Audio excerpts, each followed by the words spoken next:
Jamaah, oh jamaah. Alhamdulillah. Alhamdulillahirrabbilalamin. Kembali lagi di Islami Tinda, jamaah Islami Tinda yang dirahmati Allah. Waktunya kita kembali membacakan pertanyaan-pertanyaan masuk yang ada di sosial media Islami Tinda. Kalau gitu kita kembali ke segmen Tanya Dong Ustadz. Kami semua tanya dong Ustaz.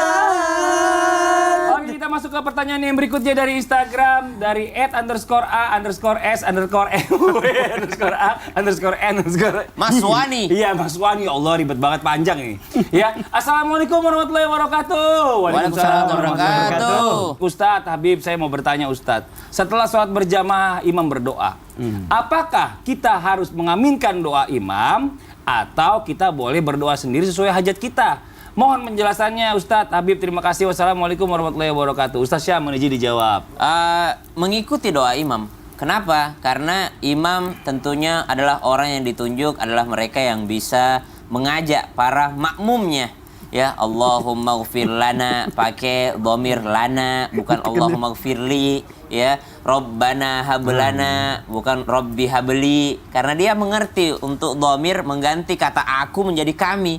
Ya Allah, ampuni kami, orang tua kami, dzunubana wali walidina, bukan wali walidayya. Kenapa? Karena mereka mengerti untuk mengikutkan para makmumnya. Kecuali mungkin ada yang mengerti daripada bahasa Arab sedikit, mungkin dia tahu, wah ini imamnya kayaknya belum terlalu pro ini. Dia berdoa kok tidak diganti domirnya untuk dirinya sendiri. Ya silahkan, tapi tetap menghargai imam yang ada pada saat itu dengan cara ikut untuk berdoa pada saat imam mengangkat tangannya. Kalaupun dalam ajarannya tidak ada doa berjamaah, jangan berdiri pada saat imam mau berdoa. Ada memang orang sengaja itu.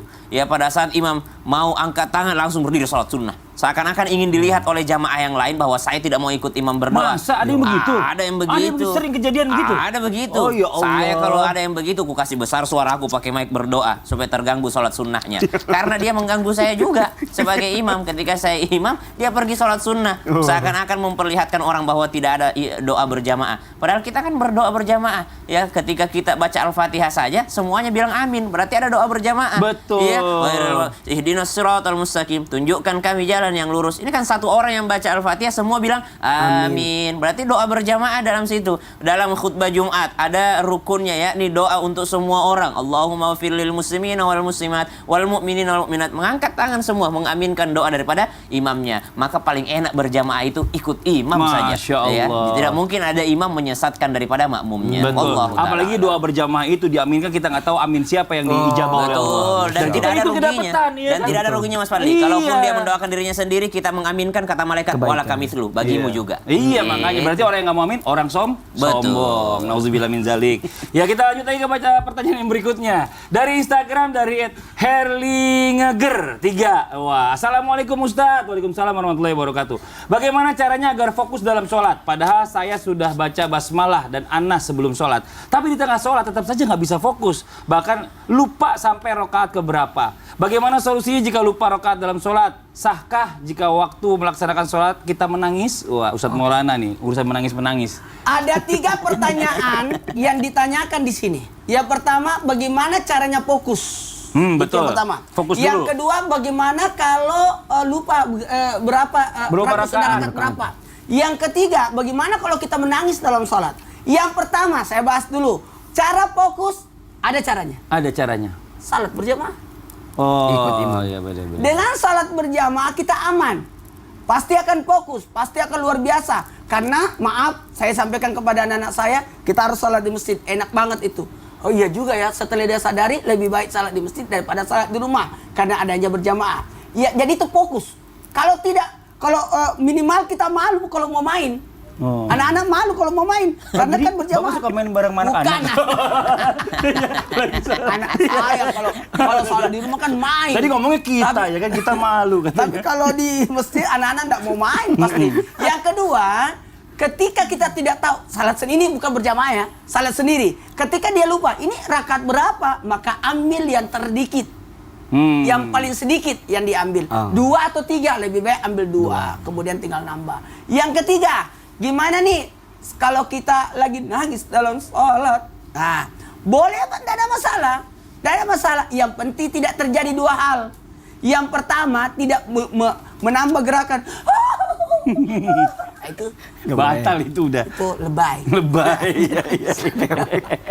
Yang kedua, tidak ada Suara. ucapan. Ucapan. Sedihnya aku.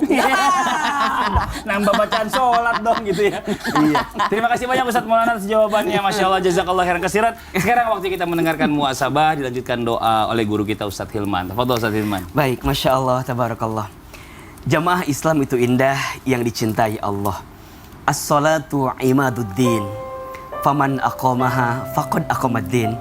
Wa man tarakaha faqad hadamaddin. Salat itu tiangnya agama. Barang siapa yang tegak salatnya, tegak agamanya. Tapi barang siapa yang rusak salatnya, maka hancur agamanya. Pagi ini kita belajar tentang ilmu penting dalam salat. Salat itu sumber ketenangan. Salat itu sumber keselamatan. Salat itu sumber jalan keluar dari setiap persoalan. Perbaiki salatmu, maka Allah perbaiki hidupmu. Jaga salatmu, maka Allah akan jaga kehidupanmu. Bicara tentang fikih dalam salat, dalam ibadah, fikih itu luas. Yang sempit hati kita. Fikih itu luas. Yang kadang-kadang mohon maaf kotor itu adalah perspektif kita dalam melihat perbedaan di tengah-tengah kita.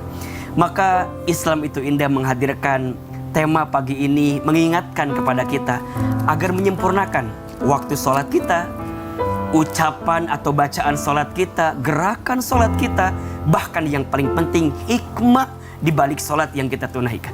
Maka mudah-mudahan dengan ilmu yang kita dapatkan hari ini mulai memperbaiki sholat kita dalam kehidupan ini. Percayalah, perkara pertama yang akan ditanya adalah sholat. Maka oleh karena itu, sholatlah sebelum disolatkan.